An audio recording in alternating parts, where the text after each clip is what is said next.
Berapa peserta keseluruhan yang mengambil mata kuliah usul salata?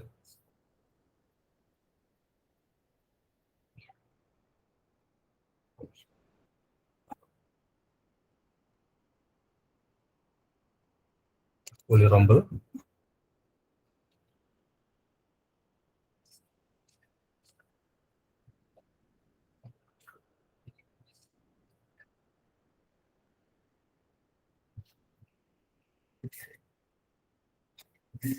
Nah, kita tunggu sekitar 6 menit lagi. Menunggu teman-teman yang lain bergabung, baru kita mulai.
Waduh, 3.000, 2.000 angkatan ini, angkatan atau keseluruhan 2.000 itu.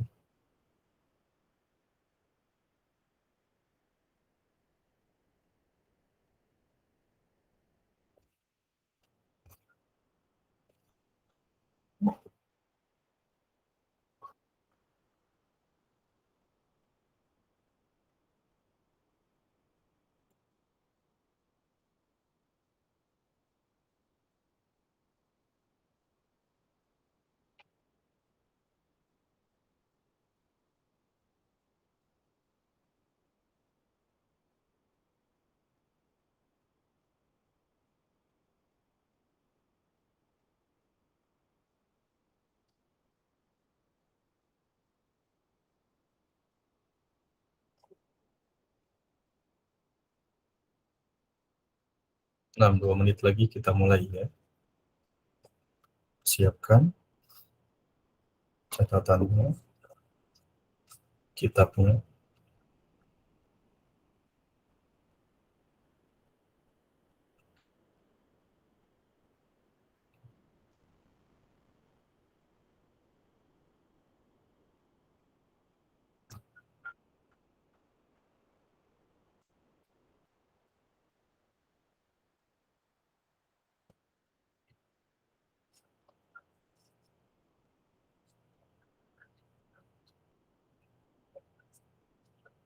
Nah, di sini ada yang ikut hifdzul matan, hafalan matan usul salasa.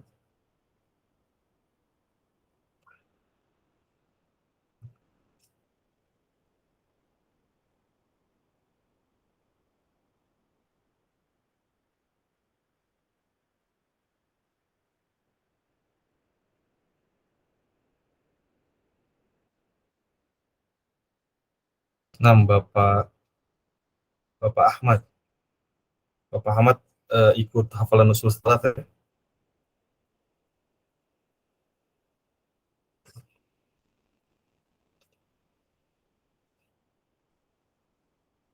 Anak ikut Ustaz. Nah, nanti antum yang akan menjadi koriknya ya. Kita antum baca matannya, baru kita masuk ke pelajaran. Nah, kita mulai. Bismillah, alhamdulillah, wa usalli wa usallim ala al-mab'uthi rahmatan lil alamin wa ala alihi wa sahbihi ajma'in. Alhamdulillah, kita dapat berjumpa di pertemuan perdana usul thalatha yang harusnya dijadwalkan 2 minggu yang lalu, namun ada halangan dan akhirnya pekan ini adalah pekan pertama.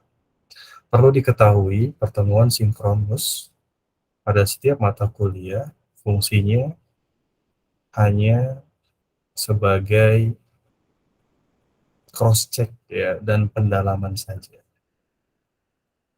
Maka dari itu, kemungkinan pertemuan tatap muka ini tidak membahas kitab secara uh, keseluruhan.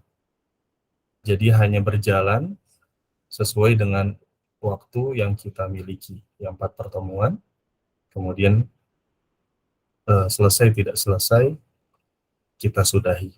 Namun dari itu, antum tidak perlu khawatir, ana rasa audio yang antum simak tiap pekannya itu sudah lebih dari cukup untuk pemula. Nah, sekarang silahkan Bapak Ahmad untuk membacakan dari I'lam sampai perkataan Imam Bukhari. Silahkan.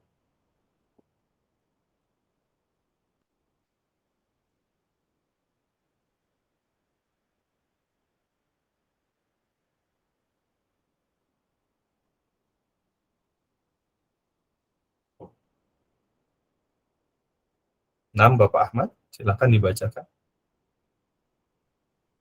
Bismillahirrahmanirrahim. I'lam rahimakallah annahu yajibu alaina ta'alumu arba'i masail.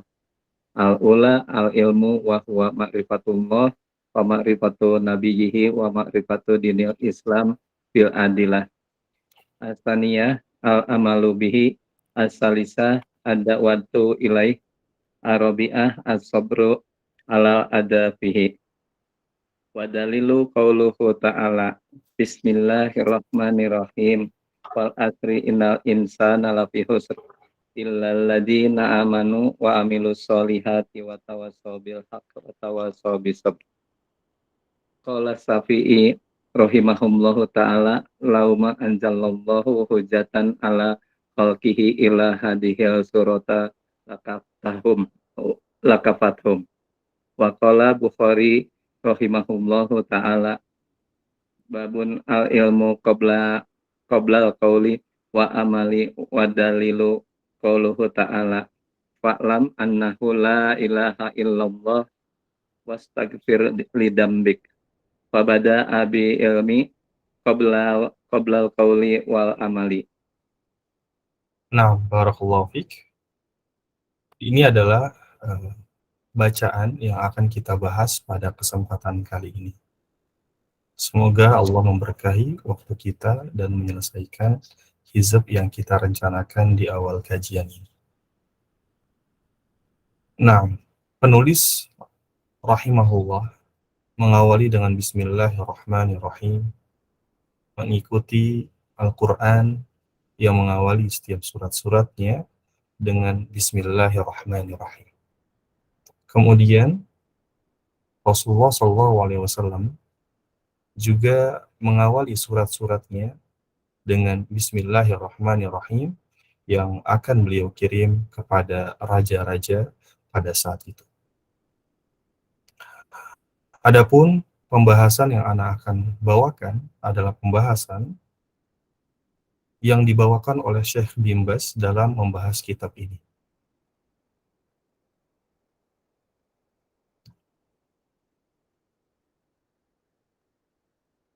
Penulis berkata, "I'lam rahimakallah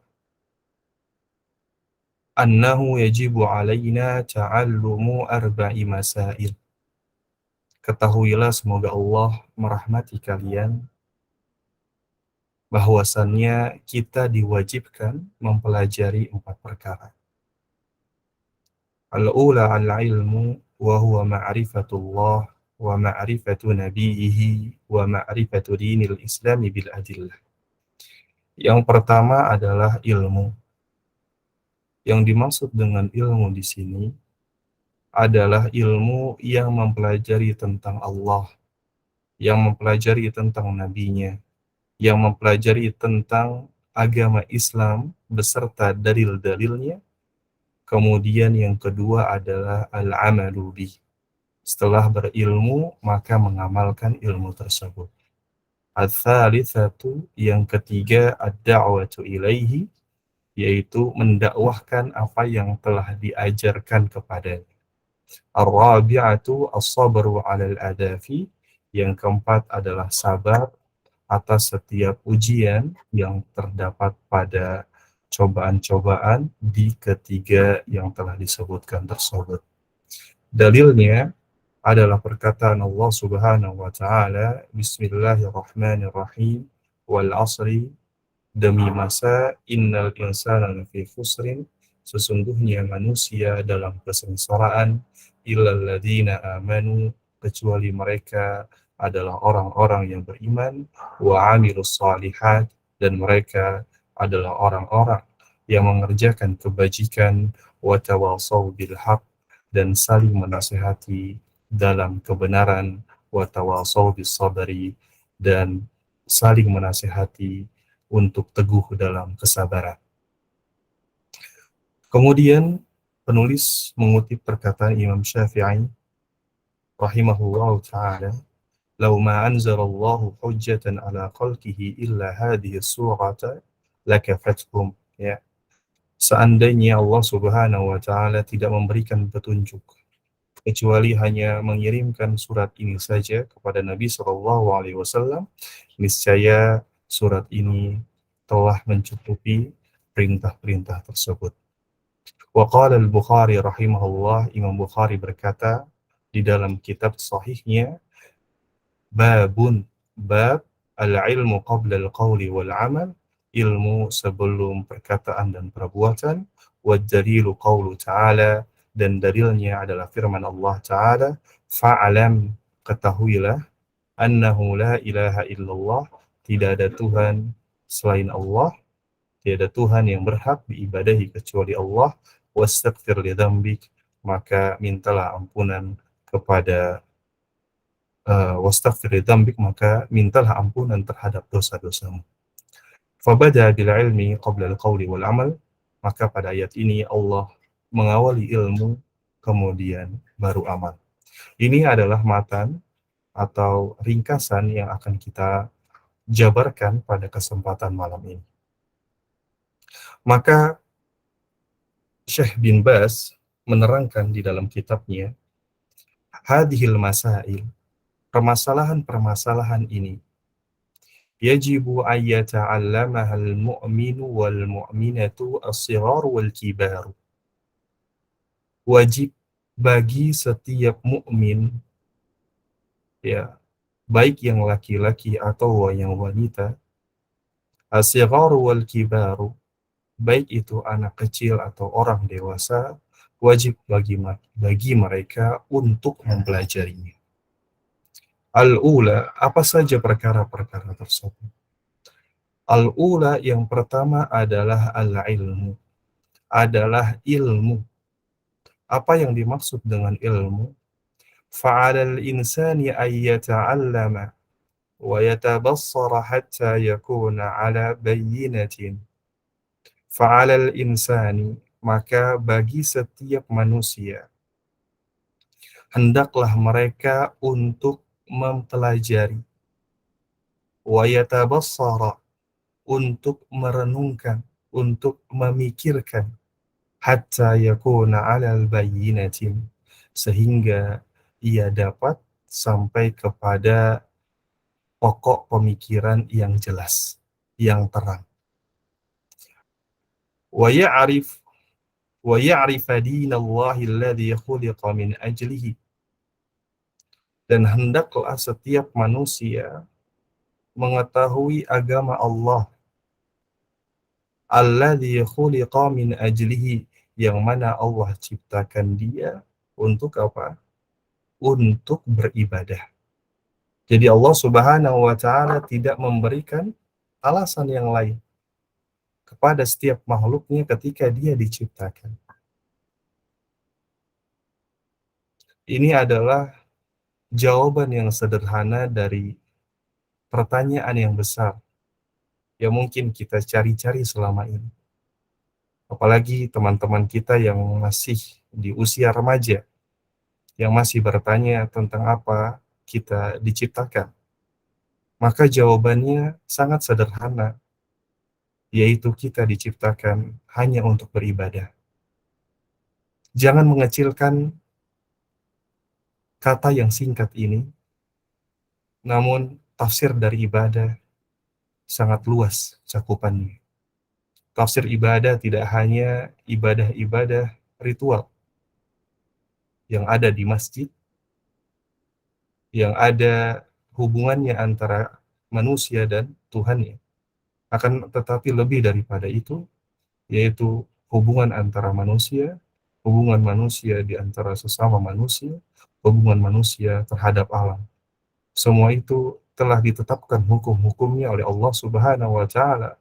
Maka barang siapa yang melaksanakan tuntunan-tuntunan tersebut dalam bermuamalah terhadap Allah, bermuamalah terhadap sesamanya, bermuamalah terhadap dunianya, maka itulah termasuk ibadah.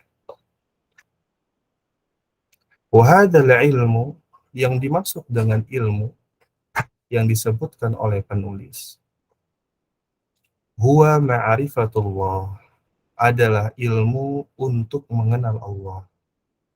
Wa ma'rifatu nabiyhi, dan ilmu untuk mengenal nabinya. Wa ma'rifatu dinil islami bil adillah, dan ilmu untuk mengenal agamanya dengan dalil-dalilnya. Inilah yang dimaksud dengan ilmu. Kata ilmu dalam teks-teks agama, baik Al-Quran atau hadis, semuanya adalah ilmu agama. Tidak disinggung ilmu dunia, karena dunia kita lebih mengetahui. Ketika itu ada suatu kisah, ketika Nabi Shallallahu Alaihi Wasallam baru mengunjungi kota Madinah. Ketika itu masih di awal-awal masa hijrah beliau Shallallahu Alaihi Wasallam. Orang-orang Madinah perilakunya berbeda. Mayoritas mereka berprofesi sebagai petani, petani kurma, sedangkan orang-orang Mekah adalah pedagang mayoritasnya. Petani-petani kurma ini di masa awal pembibitan, ya, di masa awal bunga-bunga kurma itu berbuah, mereka mengawini, ya, mengawini putik dan benang sarinya secara manual. Dan Nabi Muhammad SAW kasihan melihat mereka, perilaku mereka demikian. Akhirnya Nabi SAW melarang mereka, bukan karena pengetahuan bahwa itu baik, namun karena ini sangat melelahkan terlihatnya. Buat apa kalian melakukan yang demikian? Tinggalkan saja perbuatan. Akhirnya pada tahun itu, yang terjadi apa? Yang terjadi panen tidak sesuai dengan target. Panennya gagal.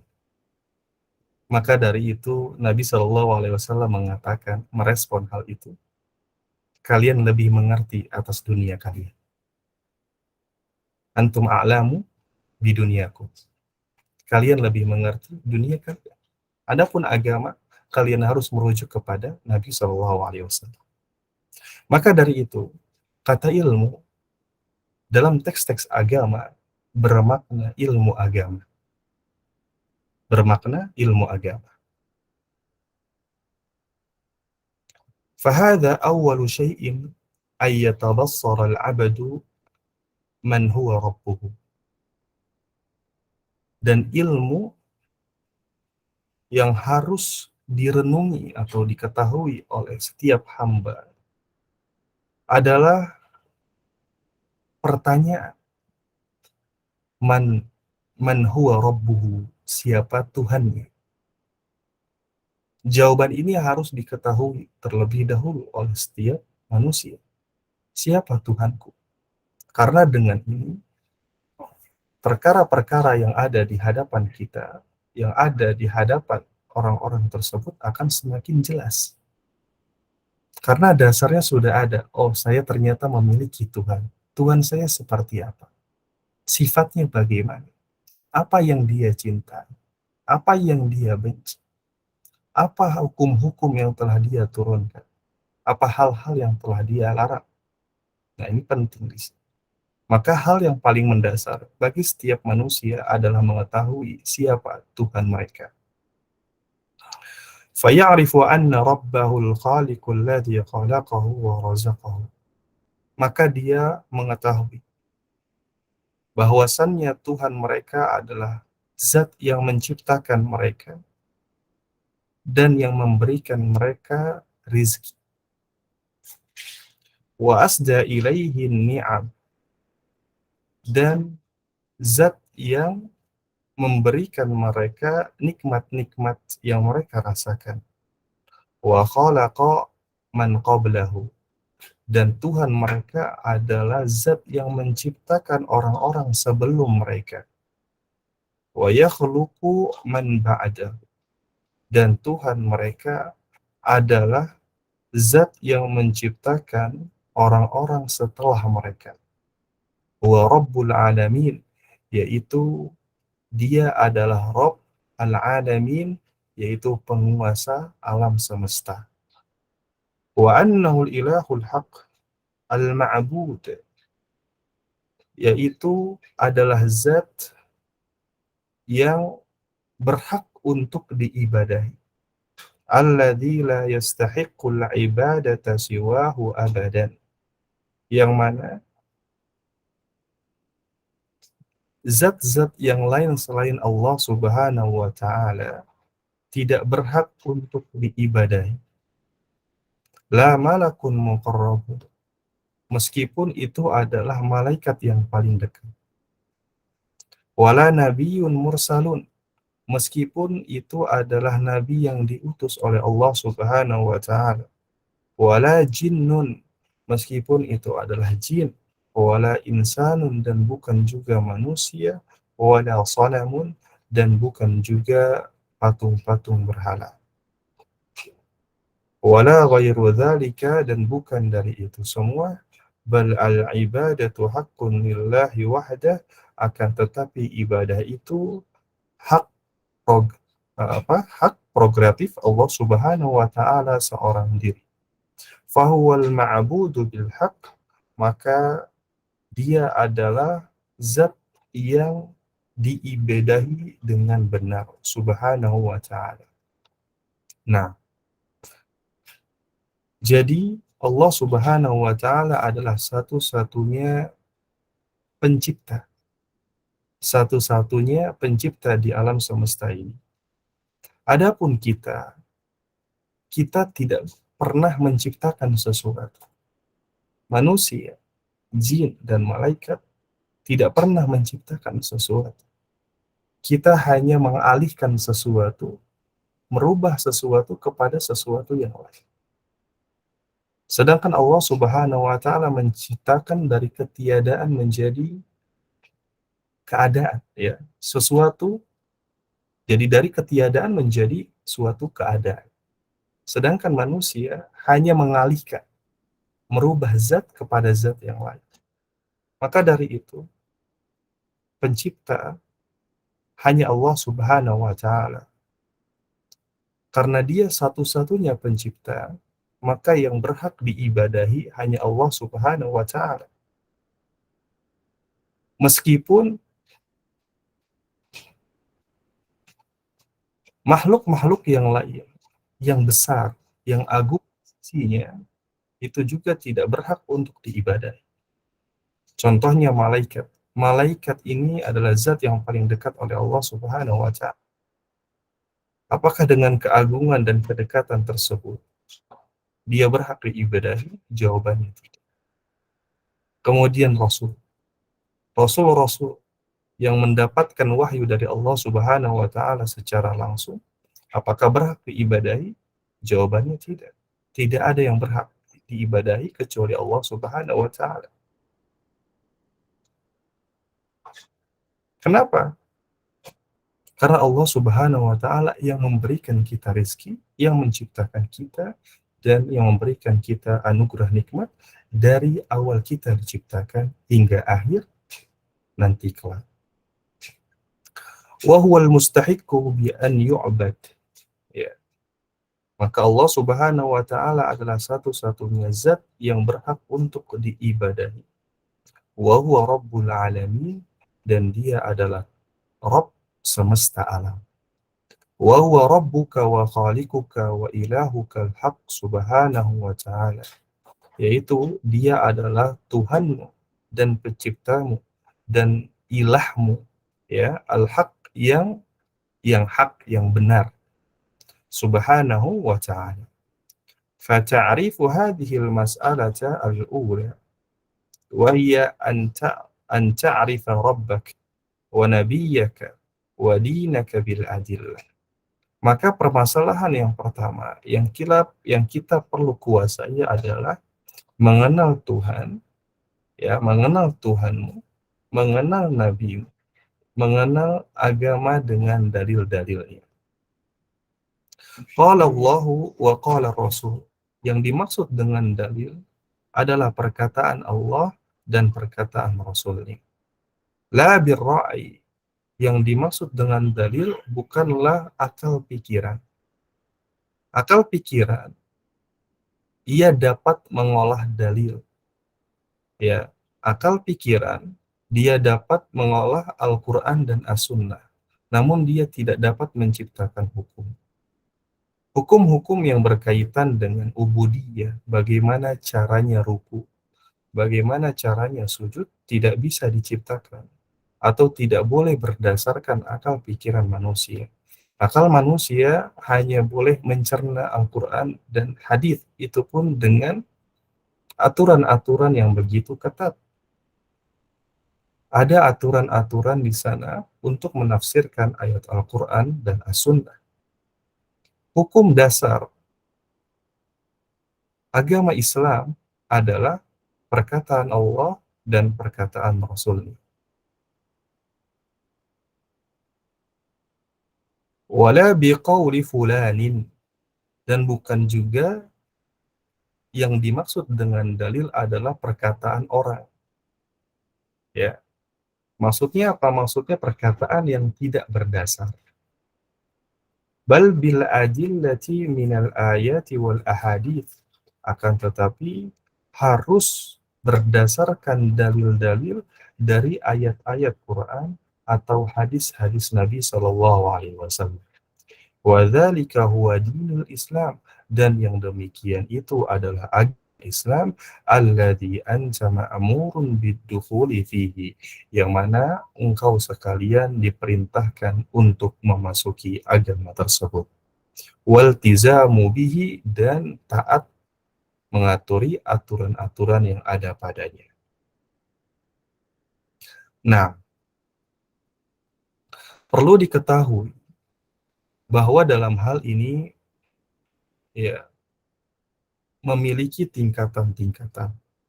Artinya dalam dalil, ya, dalil, tidak semua ayat-ayat Al-Quran, ya,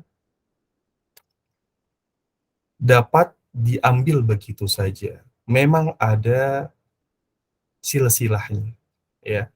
Al-Quran kemudian dicoba diterjemahkan dan diuraikan oleh para ulama, kemudian para ulama mengajarkannya kepada talibul ilmi, kemudian talibul ilmi mungkin bisa mengajarkannya kepada orang awam. Maka dari itu, Al-Quran dan As-Sunnah adalah dalil bagi para ulama. Ya, Al-Quran dan Sunnah adalah dalil bagi para ulama. Adapun para talibul ilmi, dalilnya adalah tetap Al-Quran dan Sunnah, namun dari penyampaian para ulama. Kemudian orang-orang awam, dalil mereka adalah perkataan ulama.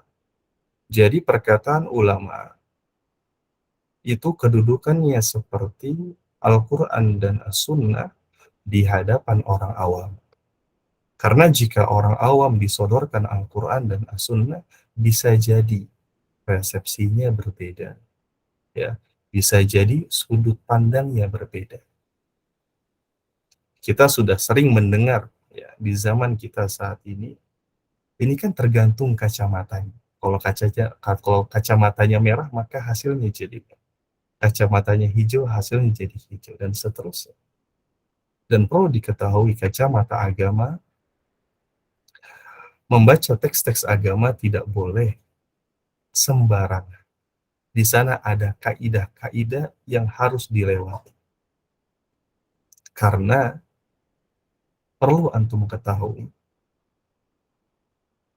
kadang satu dalil dalam agama dapat dipahami 180 derajat. Dalilnya satu, namun hasilnya berbeda. Dari mana ini diketahui? Dari mana kesalahan ini terjadi? Dari pemahaman dan cara mengambil proses pendalilan. Maka dari itu dikenallah usul fikih. Usul fikih adalah suatu kegiatan yang memproses dalil-dalil mentah Al-Quran dan As-Sunnah, kemudian diproses dan menghasilkan suatu hukum. Hukum ini disebut dengan hukum fikih, ya. Hukumnya adalah hukum fikih. Proses untuk dari dalil, mengambil dalil hingga menciptakan suatu hukum, disinilah ada suatu kegiatan yang dinamakan ilmu usul fikih, ya, yang disebut dengan kegiatan ini disebut dengan usul fikih. Nah, kita lanjutkan. Wa huwa ibadatullahi alladhi qala fiha subhanahu wa ta'ala wa ma khalaqatul jinna wal insa illa liya'budun. Dan wa huwa ibadatullah. Apa yang dimaksud dengan Islam, ya? Diterangkan di sini. Wa huwa ibadatullah, yaitu beribadah kepada Allah. Allah Subhanahu wa taala berfirman, "Wa ma khalaqatul jinna wal insa illa liya'budun." Dan tidaklah aku menciptakan jin dan manusia kecuali hanya untuk beribadah. Ini adalah kata-kata yang sederhana, namun sebagai kunci hidup manusia. Ini anak ulang kembali karena memang begitu dahsyat ayat ini. Ya, ayat ini sangat sederhana dan mudah dihafal. Anak kira ini menjadi hafalan wajib, ya, bagi para dai atau para thalibul ilmi, karena sering diulangi ayat-ayat seperti ini. Ini adalah kunci tujuan dari manusia diciptakan. Kalau misalnya antum bingung, lagi linglung, lagi hampa, saya ini diciptakan untuk apa? Maka ini jawabannya. Wa ma khalaqtul jinna wal insa illa liya'budun. Tidaklah Allah menciptakan manusia dan jin kecuali untuk beribadah. Pertanyaannya, apa yang dimaksud dengan beribadah? Yang dimaksud dengan beribadah adalah hadhil ibadatu hiyal islamu. Yang dimaksud dengan ibadah adalah Islam. Maksudnya berislam. Apa yang dimaksud dengan Islam? Islam maksudnya pasrah. maksudnya adalah pasrah. Apa yang dimaksud pasrah?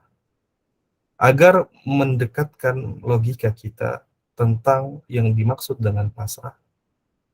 Biasanya seorang tawanan yang sudah menyerahkan dirinya, pasrah di hadapan musuhnya, akan mengikuti setiap aturan yang diperintahkan oleh musuh. Dia memerintahkan jongkok, maka dia jongkok. Diperintahkan untuk tiar, dia tiar. Diperintahkan untuk mengaku, maka dia mengaku meskipun tidak sah. Kenapa? Karena dia pasrah. Hidup dan matinya ada di tangan musuh tersebut. Sekali dia tidak melakukan apa yang diperintahkan, mungkin sudah didor. Ya. Inilah yang dimaksud dengan pasrah. Ketika kita sudah berislam, maka kita pasrah terhadap Allah Subhanahu wa Ta'ala. Kata Allah A, oh iya kita lanjut ke A. Kata Allah B, maka kita pilih B. Kata Allah C, kita pilih C. Kita pasrah. Tidak ada pilihan. Tidak ada perdebatan. Ini yang dimaksud dengan pasrah al-Islam. Maka dari itu, dijabarkan di sini, yang dimaksud dengan ibadah adalah wahiyya ta'atullah wa rasulihi, yaitu mentaati Allah dan Rasulnya, wa qiyamu bi amrillah wa tarku maharimihi, yaitu mentaati Allah dan Rasulnya dan menegakkan perintah Allah dan meninggalkan larangan-larangan Allah. Sebenarnya sederhana sekali.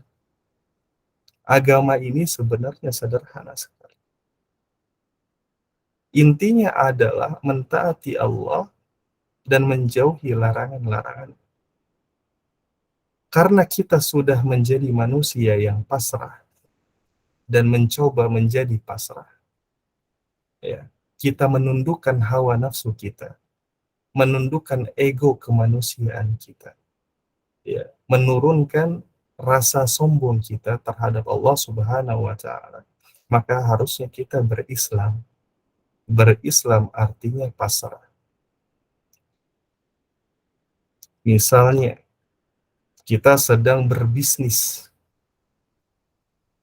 kemudian kita dengar Ustadz Fulan mengatakan, bisnis ini hukumnya haram. Maka tidak ada pilihan bagi kita selain meninggalkan. Selain meninggalkan. Tidak ada negosiasi. Tidak ada. Kenapa? Kita pasrah. Apalagi ustadznya sudah terpercaya. Keilmuannya sudah tidak diragukan kembali. Tidak diragukan lagi. Ya. Kemudian misalnya, dalam hal-hal ibadah, Allah Subhanahu wa Ta'ala misalnya kita dengar memerintahkan ibadah ini. Kita harus zakat. Maka tidak ada negosiasi lagi. Oh, kita harus zakat. Iya, setiap tahun ada zakat. Zakatnya seperti apa jumlahnya? Sekian, sekian, sekian. Bismillah, ini. Itu namanya berislam. Meskipun harus ada pengorbanan. Hadhihi hiya al-ibadatu allati khuliqan nasu li ajliha. Itu adalah ibadah yang mana atas dasar itu manusia diciptakan. Wa amarallahu bihan nasa fi qawlihi ya ayyuhan nasu ubudu rabbakum. Dan Allah Subhanahu wa Ta'ala memerintahkan ibadah terhadap manusia di dalam sabda, di dalam firman Allah Subhanahu wa Ta'ala, ya ayyuhan nasu ubudu rabbakum, wahai manusia, sembahlah Tuhanmu. Yang dimaksud u'budu rabbakum, u'buduhu bi ta'atihi awamirihi wajtinabi nawahihi wa islamil wajhi lahu wa takhsisi bil ibadati subhanahu wa ta'ala. Yang dimaksud dengan ibadah adalah beribadah kepadanya dengan mentaati setiap perintahnya dan menjauhi setiap larangannya, dan memasrahkan ke hadapan Allah semata dan mengkhususkan ibadah hanya kepada Allah. Maka dari itu,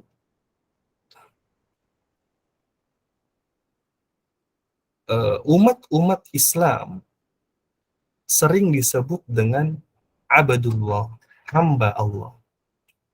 Yang dimaksud dengan hamba adalah budak. Seorang budak tidak memiliki kuasa atas majikannya. Harta dan dirinya adalah milik majikannya. Maka dari itu Allah Subhanahu wa taala mensifati orang-orang yang beriman sebagai hamba Allah, abdullah. Karena apa? Karena setiap gerak-geriknya, setiap hartanya, setiap tarikan nafasnya, dia meyakini bahwa itu adalah milik Allah. Setiap budak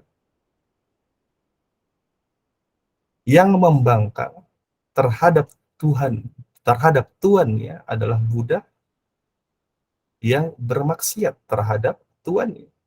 Begitupun setiap hamba, setiap mukmin yang mengaku dirinya mukmin, kemudian membangkang terhadap perintah Tuhannya, maka sejatinya dia telah membangkang kepada Allah Subhanahu wa taala. Maka dari itu cocoklah ketika Allah menyebutkan orang-orang mukmin dengan sebutan hamba Allah. Kenapa? Karena seorang hamba tidak mungkin membantah tuannya. Berdasarkan apa? Berdasarkan bahwa setiap budak, harta dan jiwanya itu milik tuannya. Maka dari itu hukum-hukum tentang perbudakan, kalau kita baca dalam kitab-kitab fikih, seorang tuan ya, yang membunuh budaknya tidak dihukum kisos. Begitupun misalnya ada seseorang yang membunuh budak temannya, tidak dihukumi kisos, namun dibayar dengan harga budak tersebut. Wa min dzalika an ta'rifa nabiyyaka. Dan di antara ilmu tersebut adalah mengetahui nabimu. Siapa nabimu? Wa huwa Muhammad bin Abdullah bin Abdul Muttalib al-Hashimi al-Qurashi al-Maki thumma al-Madani alaihi salatu wassalam. Nabi kita adalah Muhammad bin Abdillah bin Abdul Muttalib bin Abdul Muttalib al-Hashimi, ya. Dari Hashimi, dari Quraisy, dari Makkah. Kemudian beliau lanjut pindah ke Madinah. Makanya Tsummal Madani. Ini harus dihafal ya. Minimal sampai nasab ketiga. Muhammad bin Abdullah bin Abdul Muttalib. Muhammad bin Abdullah bin Abdul Muttalib. Minimal sampai situ. Fata'rifa annahu nabiyyuka wa anna Allah arsalahu ilaika bidinil haqqi yu'allimuka wa yurashiduka. Dan yang dimaksud dengan mengetahui nabimu adalah bahwasannya Allah Subhanahu wa taala mengutus Nabi Muhammad SAW kepadamu dengan membawakan agama yang hak, dan Rasulullah SAW yu'allimuka, mengajarkan agama ini kepadamu, wa yurashiduka, dan mengarahkan agama ini kepadamu. Fatu'minu bi'annahu Rasulullahi haqqan wa anna Allah arsalahu lil alamina jami'an minal jinni wal insi, dan engkau meyakini dan engkau beriman bahwasannya Rasulullah Shallallahu Alaihi Wasallam adalah kebenaran. Wa anna Allah arsalahu, dan Allah Subhanahu Wa Taala mengutusnya untuk semesta alam, ya. Arsalahu lil alamin minal jinni wal insi, baik itu dari golongan jin dan golongan manusia. Wa annal wajib ittiba'uhu wa sayru ala manhajihi, dan wajib bagi kita untuk mengikuti langkah-langkah beliau. Wa sayru ala manhajihi, dan berjalan di atas jalan-jalan yang telah beliau tapaki. Maka dari itu, penting bagi kita untuk mengenal Nabi Muhammad SAW. Ini adalah hal yang paling sederhana untuk mencari idola. Zaman sekarang, manusia mulai bingung mencari idolanya. Siapa yang saya harus ikuti? Apakah si fulan? Apakah si fulan? Atau si fulan? Maka figur terbaik yang ditawarkan oleh agama Islam adalah Muhammad Sallallahu Alaihi Wasallam. Beliau adalah figur seorang pemimpin. Antum bisa mengikuti jejak beliau dalam cara memimpinnya. Beliau adalah seorang suami yang baik. Maka bacalah sirah-sirah tentang bagaimana beliau menyikapi keluarganya. Beliau adalah figur manusia terbaik. Maka cari tahulah bagaimana gerak-geriknya. Apa yang dia cintai, apa yang dia sukai, apa kebiasaannya.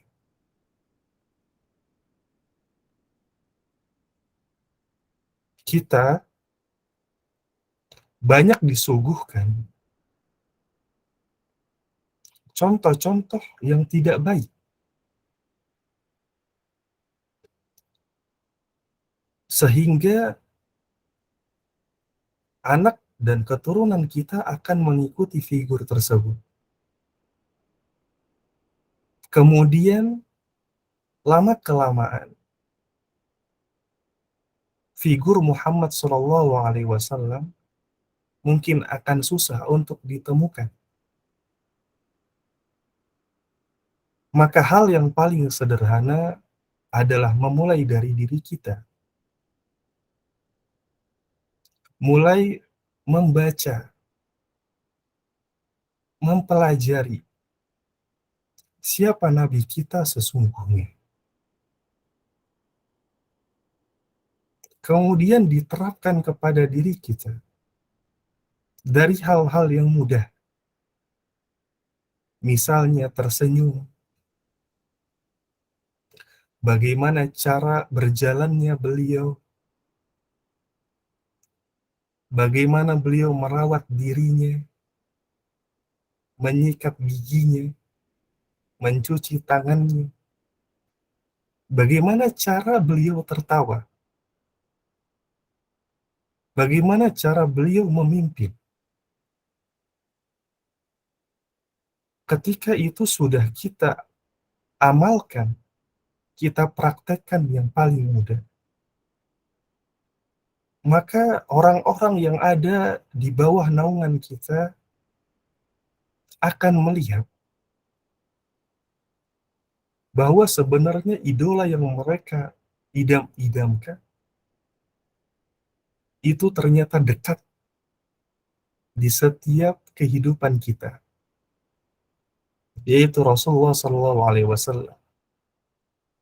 Jadi sepantasnya seorang muslim mengamalkan akhlak-akhlak yang telah Rasulullah Shallallahu Alaihi Wasallam ajarkan, agar orang-orang melihat Islam dari diri setiap muslim. Kita adalah pendakwah, diri kita adalah cerminan dari Islam. Maka dari itu, sangat heran jika seorang muslim jauh dari akhlak-akhlak yang baik. Padahal muslim seharusnya menyempurnakan akhlaknya. Maka dari itu, mulailah dari diri kita sendiri. Dan mulailah dari yang paling mudah. Setelah itu, semoga itu bisa menjadi dakwah kita. Jadi dakwah tidak mesti melulu di atas mimbar, di buku-buku yang tebal itu. Namun dakwah itu mungkin datang dari senyuman kita, kejujuran kita, dan cara kita bermuamalah kepada sesama.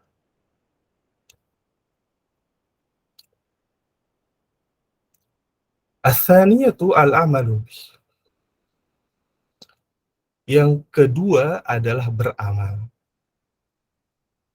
Setelah kita mempelajari ilmu, maka tentu langkah selanjutnya adalah mengamalkan ilmu tersebut. Tidak ada yang lain.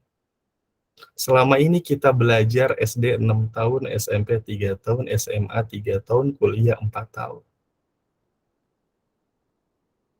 Untuk apa semua?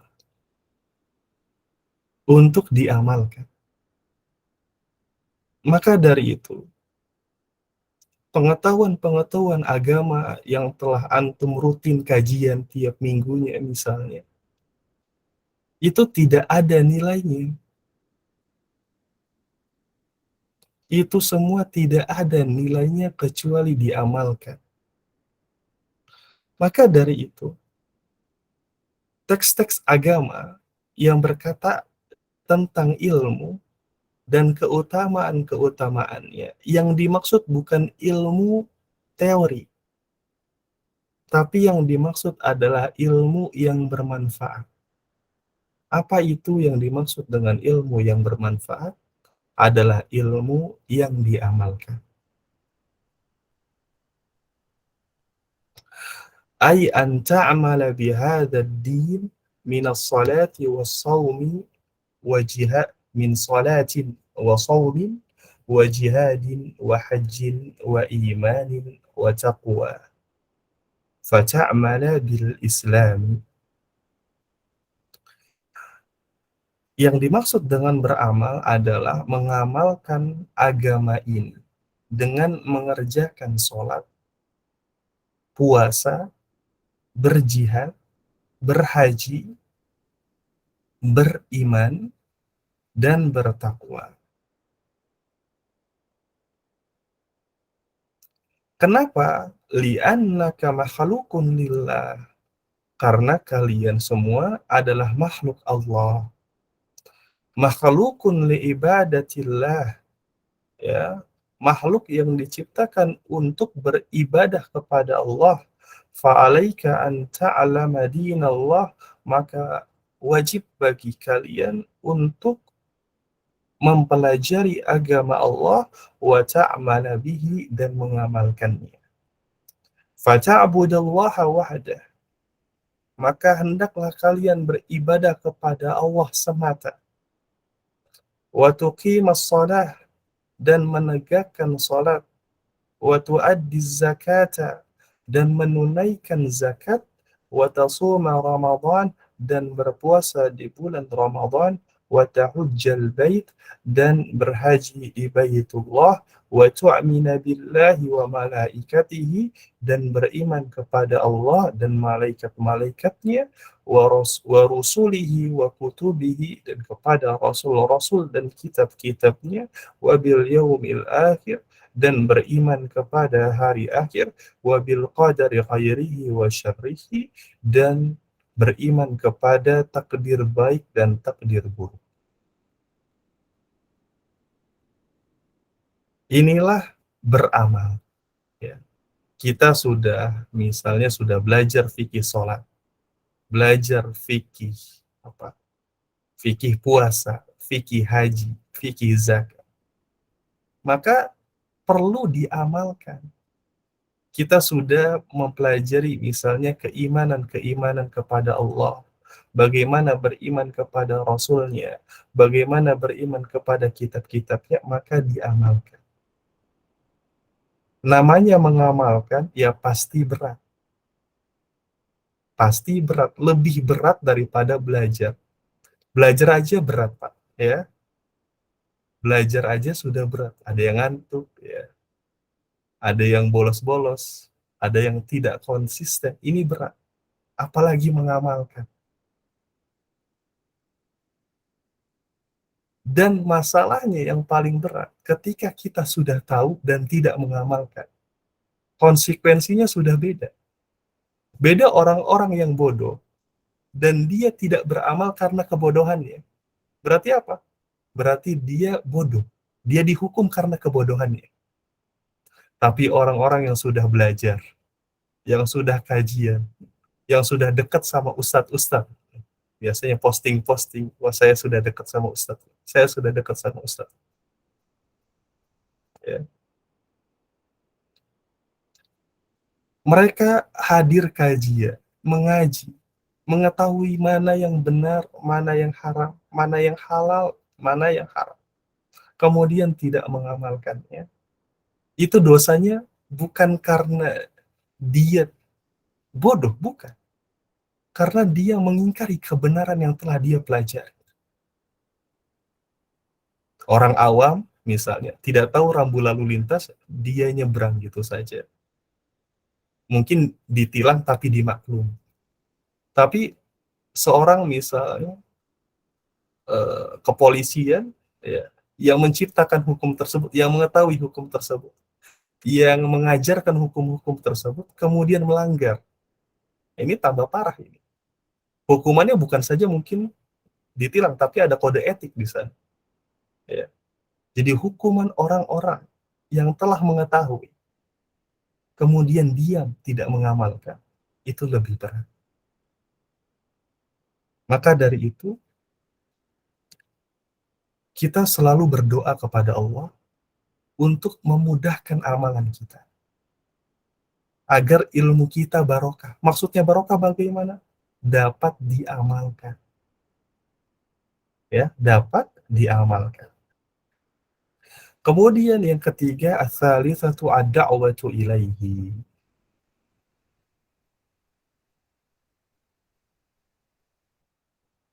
Ai an tad'u ila hadzal din. Yang dimaksud dengan dakwah adalah menyeru orang-orang untuk memeluk agama ini. Dakwah ini banyak ya. Ada yang tujuannya ke orang kafir untuk menjadi Islam. Ada yang tujuannya ke orang Islam untuk mengingatkan mereka bahwa mereka telah Islam. Ada kewajiban-kewajiban yang mereka harus lakukan sebagai umat Islam. Islam tidak hanya saya orang Islam, tidak. Di belakang kata saya sudah Islam, ada kewajiban-kewajiban dan tanggung jawab yang harus ditunaikan. Karena dengan tanpa itu, Islam tidak ada.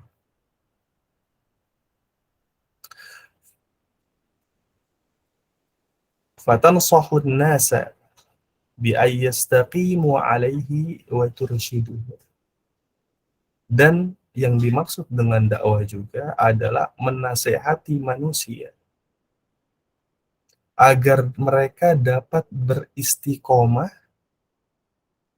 atas keyakinan mereka, wa turshiduhum dan mengarahkan mereka, wa ta'muruhum bil ma'ruf dan menyerukan mereka kepada kebaikan, wa tanhahum 'anil munkar dan melarang mereka dari kejahatan.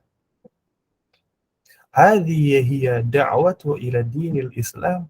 Inilah yang dimaksud dengan dakwah kepada ajaran Islam. Fa'ala kulli muslimin ayyad'uwa ila Allah hasba taqatihi wa ilmihi. Nah, ini dia penting. Ya, dakwah itu bukan tugasnya ustadz saja, bukan tugasnya kiai saja. Namun dakwah itu tugas setiap umat muslim dari atas hingga ke akar rumput. Semua umat muslim dibebankan untuk berdakwah. Fa'ala kulli muslimin ayyad'uwa ila Allah. Wajib bagi setiap muslim untuk berdakwah menyerukan manusia kepada Allah. Hasba taqatihi, sesuai dengan kemampuannya. Wa ilmihi dan keilmuan. Ustadz, saya masih baru belajar misalnya fikih sholat. Sholat yang benar itu demikian. Wudu yang benar itu demikian. Maka dia lihatlah kemampuannya. Saya ini seorang ayah. Ya. Siapa yang ada di bawah saya? Siapa yang ada di bawah tanggung jawab saya? Saya punya istri, saya punya anak, maka ajarkan kepada mereka bagaimana cara sholat. Wa ilmi, dan sesuai dengan keilmuannya. Kalau ilmunya masih bisa ngajarin sholat, ya ajarkan sholat tuh. Yang lain, sabar nanti. Belajar lagi, baru dakwah kembali. Kepada lingkungan-lingkungan yang terdekat. Fakullu wahidin rajulin aw imra'atin alaihi qistun min hadzal wajib. Ya. Dan setiap manusia, setiap individu, baik laki-laki ataupun perempuan, maka wajib baginya untuk berdakwah. Jadi mereka masing-masing memiliki bagian sesuai dengan status mereka di masyarakat. Misalnya di sini ada yang kepala sekolah, lingkup dakwahnya lebih besar, ya. Kemudian di bawahnya lagi misalnya ada yang guru, lingkup dakwahnya ya berarti kelas itu sendiri, ya. Kemudian ada yang misalnya manajer, berarti dakwahnya di bawahan kepada bawahan-bawahan. Minat tablighi wa da'wa wal irsyad wan nasiha, ya. Jadi tabligh yaitu penyebaran dakwah. Sekarang mungkin sudah banyak ya tentang misalnya ya stiker-stiker atau apa namanya pamflet-pamflet tata cara ibadah, pamflet-pamflet mengingatkan puasa. Ini bisa disebarkan. Tabligh, dakwah, menyeru, irsyad, menunjukkan ada teman kita yang salah wudunya atau kering wudunya atau bahkan sedang asik bekerja dan meninggalkan sholat, kita bisa ingatkan. Wan nasihah, kemudian menasehati, ya. Wa ayyad'uwa ila tauhidillah, dan menyeru kepada tauhid, mengesahkan Allah. Ini hal yang paling basic, ya. Seharusnya di zaman yang modern ini, di mana manusia sudah berpikir secara logis, ya, harapannya demikian. Namun masih banyak orang-orang yang terjerumus kepada tahayul-tahayul, khurafat, ya, dan hal-hal mistis yang sebenarnya sangat mudah ditemukan jawaban dan penyangkal apa yang mereka yakini pada saat itu. Namun hal itu masih terjadi dengan banyak argumen yang mereka miliki. Namun inilah hal yang paling sederhana yang harus setiap manusia mengetahuinya, bahwa tidak boleh mengesahkan suatu zat kecuali Allah. Ada yang menyembah uh, kuburan, ya, menyembah pohon, percaya terhadap ramalan-ramalan. Ini hati-hati, ya. Ramalan-ramalan ini sekarang sifatnya sudah tidak secara langsung. Mungkin dulu mendefinisikan apa namanya, mendatangi peramal adalah mendatangi rumahnya. Sekarang peramal-peramal ini masuk ke rumah-rumah kita lewat sosial media. Kemudian kita seru menontonnya, menyimak sampai habis, hingga kita lupa bahwa itu adalah kesyirikan.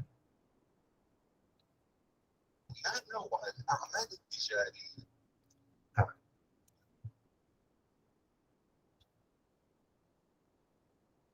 wa ila zakati wa ada'aha, dan menyeru kepada zakat, ya, dan menunaikannya. Wa ila shaumi ramadhana, dan kepada puasa Ramadan.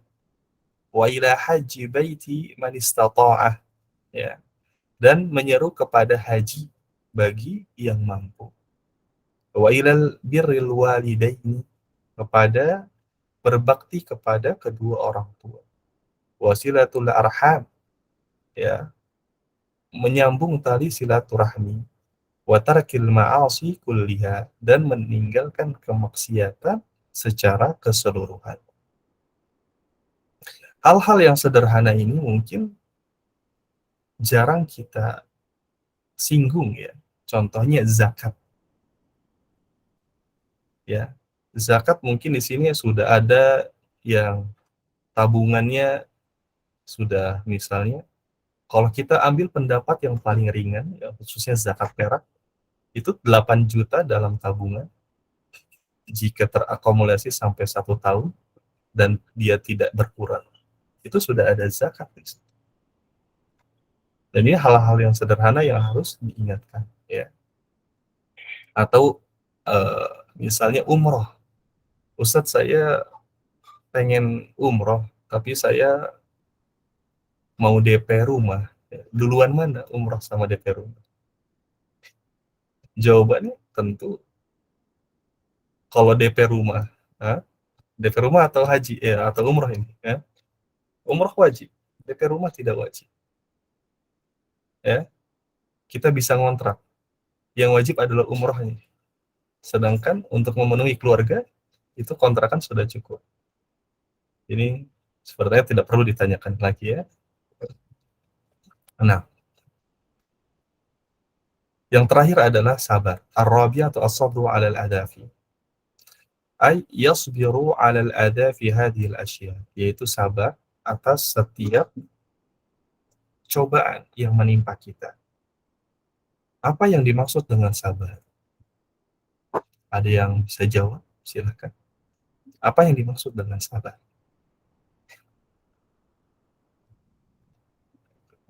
Nah, mungkin lebih sederhana lagi. Apa hukum sabar? Apakah hukumnya sunnah, wajib, atau mubah? Apa hukum sabar?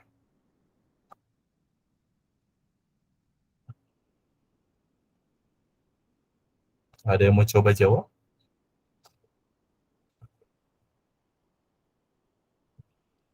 Hukumnya wajib, Ustaz. Nah, sabar hukumnya wajib. Sabar hukumnya wajib. Apa yang dimaksud dengan sabar? Sabar definisinya seperti takwa. Di awal-awalnya itu dia seperti takwa. Yaitu apa? Sabar artinya melakukan setiap perintah Allah dan menjauhi larangannya, dan tidak mengeluh atas takdir yang telah menimpanya. Ini definisinya. Sabar hukumnya wajib, bukan sunnah. Artinya apa? Artinya setiap muslim harus sabar dalam apapun itu. Sabar tidak didefinisikan hanya ketika tertimpa musibah. Sabar sangat diperlukan ketika kita berada di puncak-puncak kejayaan. Mungkin nasihat-nasihat sabar bisa kita temukan di tempat-tempat musibah. Tapi jarang sekali nasihat sabar kita jumpai saat kita berada di puncak kejayaan kita. Karena pemahaman sabar hanya cenderung kepada hal-hal yang buruk bagi kita, maka kita harus sabar. Tapi yang menipu itu yang saat kita berada di puncak kejayaan kita. Ada tidak yang menasehati kita, misalnya dapat uang, rezeki nomplok, ya, atau proyeknya berhasil, dapat uang miliaran. Kemudian ada orang di sebelah kita bilang, antum sabar ya, Allah sedang menguji antum dengan uang yang begitu banyak. Ada tidak kira-kira seperti itu? Itu jarang gitu. Rata-rata ada orang meninggal, atau ada rumah kebakaran, ada kecopetan, kemalingan. Kemudian teman antum di sebelah bilang, sabar ya, ini ujian dari Allah. Tapi jarang sekali teman-teman kita yang menasehati kita dan memerintahkan untuk sabar saat kita berada di kejayaan. Padahal sabar itu ada di setiap tempat. Karena definisi yang telah kita jabarkan tadi, menuntut sabar ada di setiap tempat. Saat kita bahagia, kita harus sabar. Sabar menahan syahwat kita, keinginan kita terhadap hal-hal yang Allah haramkan. Ini susah. Pertama, karena tidak ada yang menasehati kita. Dan karena cobaannya itu bukan sesuatu yang kita tidak sukai. Cobaannya sesuatu yang kita sukai. Dan ini sangat susah sekali. Maka dari itu, mungkin saat ini, budaya menasehati tentang kesabaran, itu harus dilihat dari dua sisi, ya. Ketika terpuruk, dan ketika sedang sukses-sukses. Ini antum sedang diamanahi, misalnya, amanah yang cukup besar. Antum sabar ya. Semoga Allah kuatkan iman antum. Semoga Allah menyertai perjalanan antum mengemban amanah. Karena banyak orang-orang yang sudah di atas, dia tidak sabar untuk melampiaskan keinginan-keinginan yang dahulu dia pendam. Dulu tidak bisa ini, sekarang bisa. Dan itu susah sekali. Maka dari itu, beruntunglah bagi antum sekalian yang punya sahabat yang mengingatkan antum di kala senang dan di kala sedih. Ya.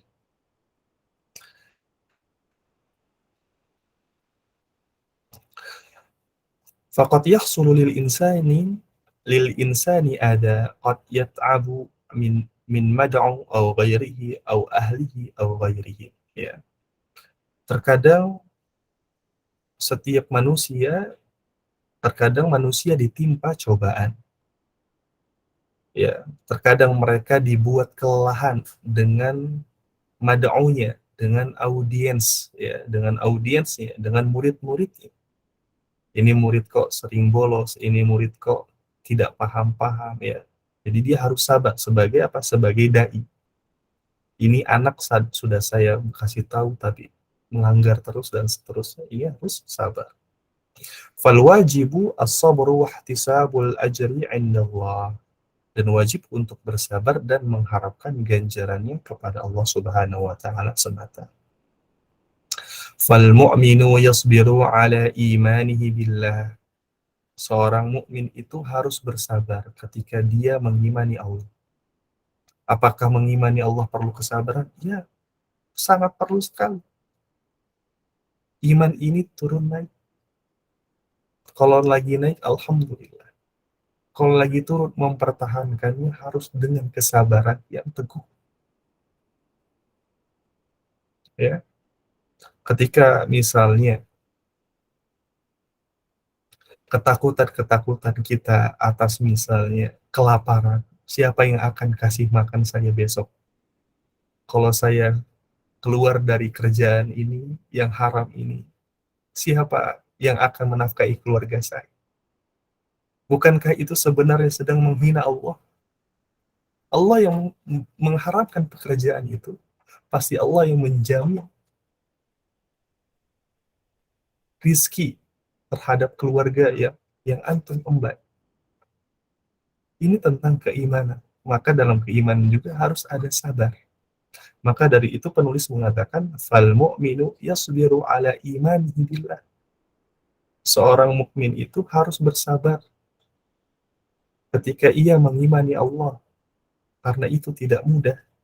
Wa yasbiru ala al-amali bima aujaballahu alaihi, dan bersabar atas setiap perbuatan yang Allah, setiap amalan yang Allah wajibkan terhadap dirinya. Contohnya, sholat 5 waktu di masjid. Wah, itu jihadnya luar biasa. Kalau masih belum terbiasa.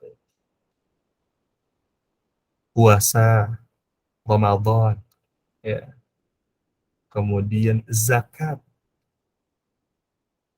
kemudian pandangan mata. Wah, berat ya. Ini harus sabar. Wa tarku ma harramallahu alaihi, dan dalam meninggalkan yang Allah haramkan juga perlu kesabaran.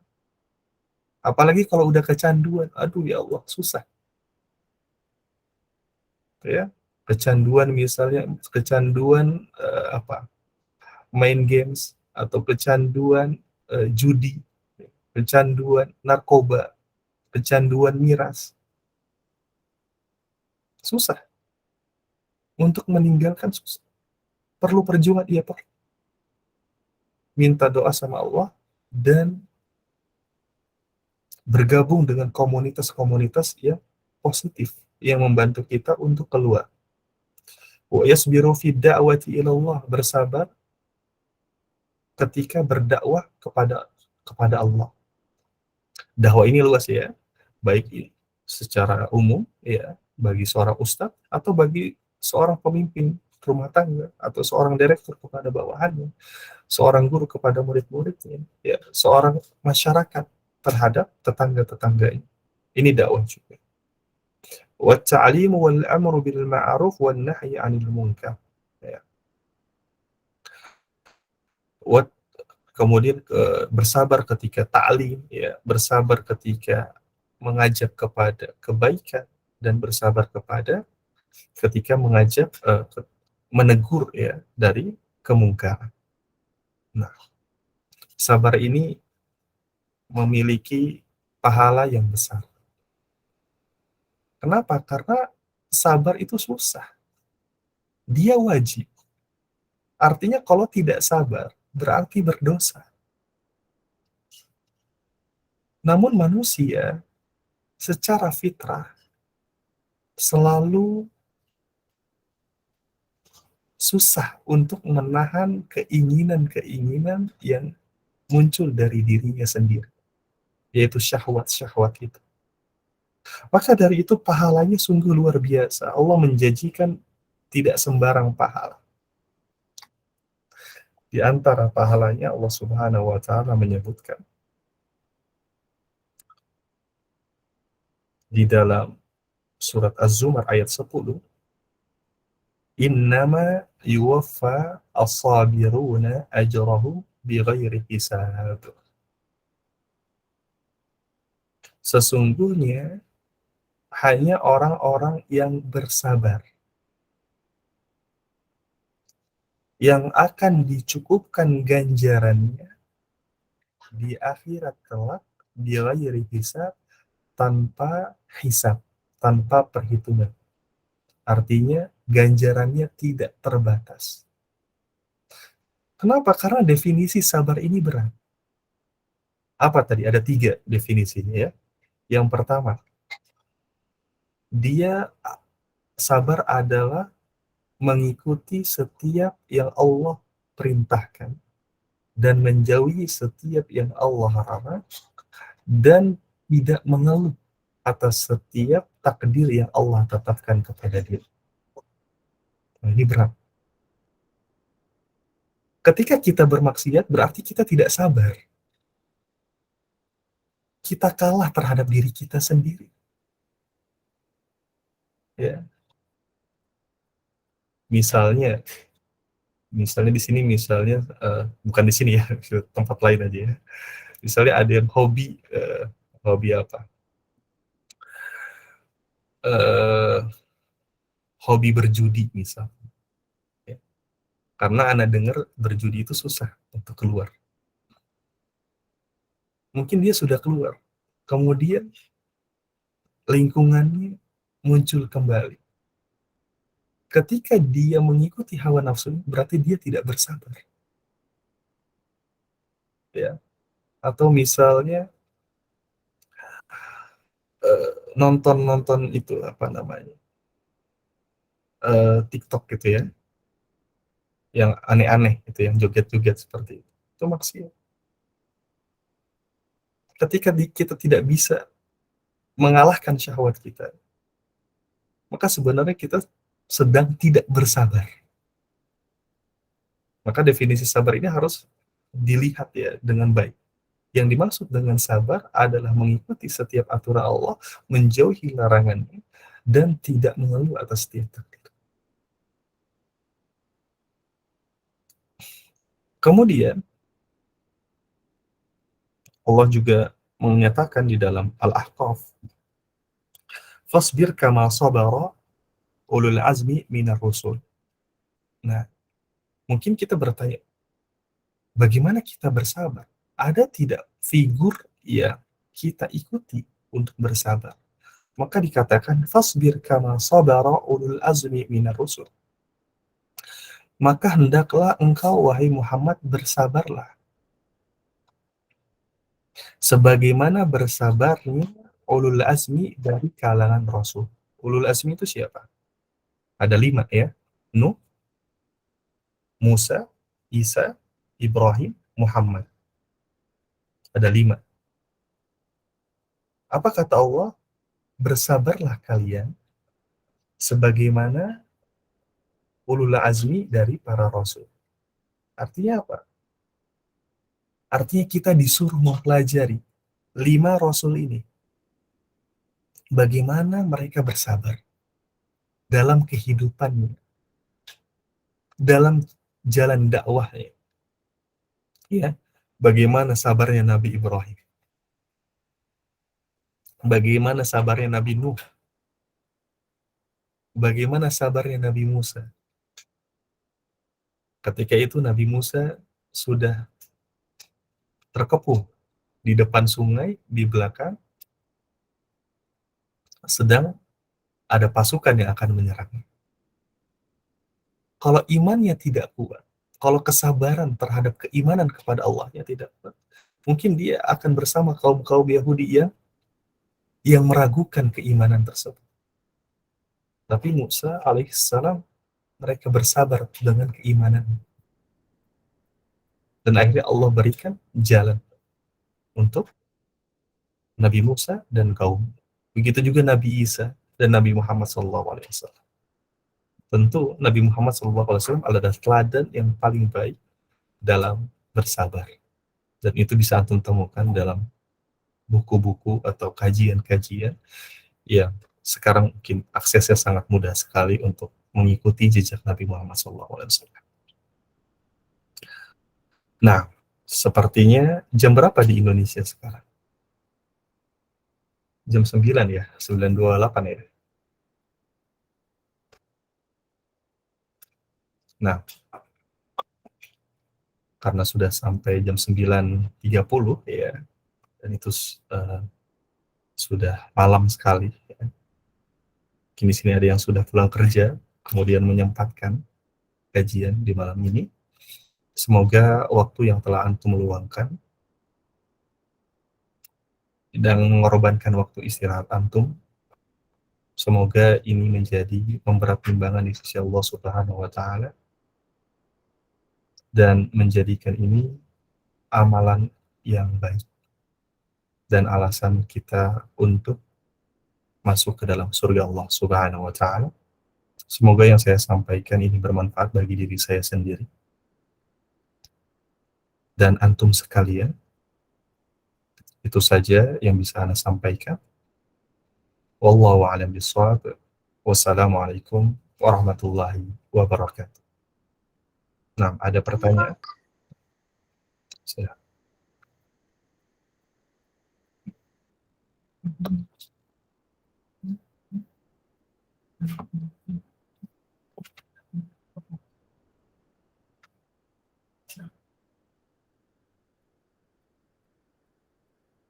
Nah, silahkan.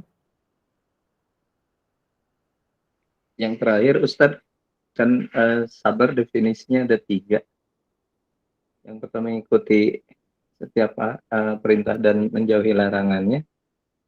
Yang berikutnya kurang begitu jelas Ustadz, mohon bisa diulang Ustadz. Ya kalau ya. Nah, jadi definisi sabar terdiri dari 3 poin. Ya. Poin yang pertama, mengikuti setiap perintah Allah. Dan poin yang kedua, menjauhi larangan Allah. Dan poin yang ketiga adalah tidak mengeluh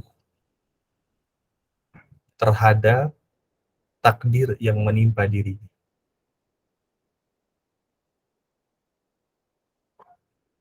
Nah, silakan. Apa saja ulul azmi tadi Ustaz? Ulul azmi ada 5, dan tingkatan paling tinggi adalah Muhammad SAW. Ya, untuk 5-nya ini berarti Nabi Muhammad, Nabi Nuh ya, Nabi Nuh alaihissalam, Nabi Musa, Nabi Ibrahim, Nabi Isa. Nuh, Musa, Ibrahim, Isa, Muhammad SAW. Syukron Ustaz. Nah,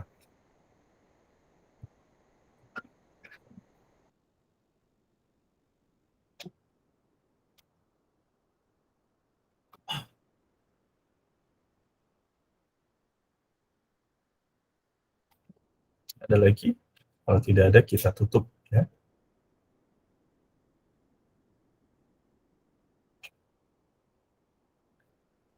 Nah, kita cukupkan sampai di sini.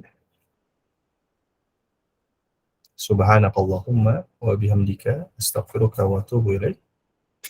Wassalamualaikum warahmatullahi wabarakatuh. Warahmatullahi wabarakatuh.